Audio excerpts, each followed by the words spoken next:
শুভ সকাল। আজ 15ই Boishakh 1431, ইংরাজির 28শে April 2024। 28শে April Kolkata শহরে জন্মগ্রহণ করেন বিশিষ্ট রবীন্দ্রসঙ্গীত শিল্পী নীলিমা গুপ্ত।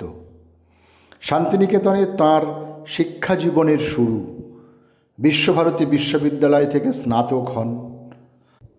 তাঁর সঙ্গীত গুরু ছিলেন শৈলজারঞ্জন মজুমদার। 1950 সালে ডক্টর অমিয় কুমার সেনকে বিবাহ করে তিনি শান্তিনিকেতনের স্থায়ী বাসিন্দা হয়ে যান। প্রসাদ সেনের সঙ্গে তিনি সুরঙ্গমা সঙ্গীত বিদ্যালয় স্থাপন করেন এবং পরবর্তীকালে তিনি যোগদান করেন বিশ্বভারতীর সঙ্গীত ভবনের শিক্ষিকা হয়ে। শেষে তিনি সঙ্গীত ভবনের অধ্যক্ষা হন এবং সেই পদে থাকাকালীন তিনি অবসর নেন।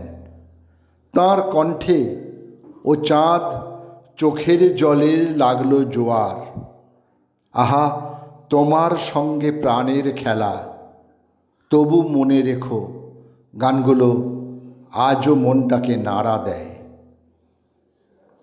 পেশোয়ার প্রথম বাজিরাও ছিলেন একজন প্রসিদ্ধ ভারতীয় সেনাপতি। তাঁর পিতা একজন মারাঠি ব্রাহ্মণ বালাজি বিশ্বনাথ এবং মাতা রাধাবাই। হিন্দু সাম্রাজ্যকে সব দিকে বিস্তারের জন্য তাকে কৃতিত্ব দেওয়া হয়। বাজিরাও 41টা যুদ্ধে অপরাজিত থাকেন, যা পৃথিবীতে আর কোনো রাজা বা যোদ্ধাদের পক্ষে সম্ভব হয়নি। 1737-এ মুঘলদের হারিয়ে 48 দিনের পথ দুদিনেই অতিক্রম করে লালকেল্লাতে গৈরিক পতাকা উত্তোলন করেন, যা ইতিহাসে অমর কীর্তি। 28শে এপ্রিল 1740, 39 বছর বয়সে রাভের খেদিতে তাঁর মৃত্যু হয়। বেনিতো মুসোলিনি ছিলেন একজন ইতালীয় স্বৈর শাসক, যিনি ন্যাশনাল ফ্যাসিস্ট পার্টি PNF প্রতিষ্ঠা করেন এবং নেতৃত্ব দেন। ইতালির স্বৈর শাসক ও ফ্যাসিবাদের প্রতিষ্ঠাতা হিসেবে আন্তর্যুদ্ধকালীন সময়ে ফ্যাসিবাদী আন্দোলনের আন্তর্জাতিক বিস্তারকে তিনি অনুপ্রাণিত ও সমর্থন করেছিলেন। আজ তাঁর মৃত্যুদিন, সময়টা 1945।